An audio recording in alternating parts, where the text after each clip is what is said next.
want to speak in this video about the American Restoration or Stone-Campbell movement. Around the turn of the 19th century, Americans and American immigrants, especially from Scotland and Ireland, sought to restore the first century church in the present context. So what do we mean by restoration? To clarify, restorationist objectively describes the churches, including churches of Christ, spawned by the so-called Restoration movement, commonly called now the Stone-Campbell movement. These churches and Christians sought to restore the faith and practice of the first century church in the present context.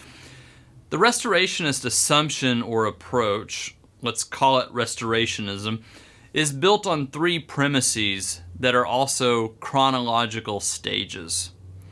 The first premise is that God established a unique pattern or plan for the church that was implemented in the first century, and that this first century church's doctrine and life were divinely approved.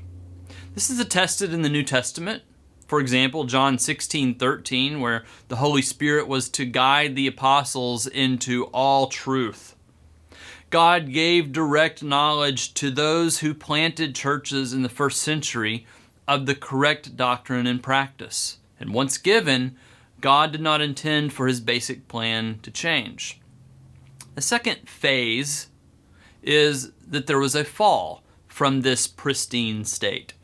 This also is attested and foretold in the New Testament.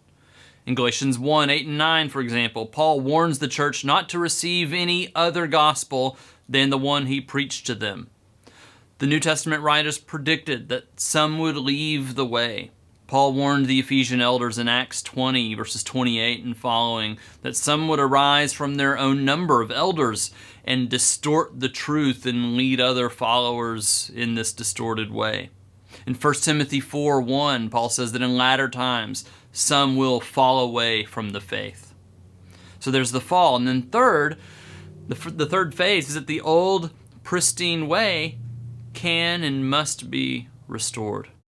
If you like what you've heard and you want more, visit christian-studies.org and subscribe to the video course on understanding the Bible. And while you're there, check out our journal and other content from the Center for Christian Studies.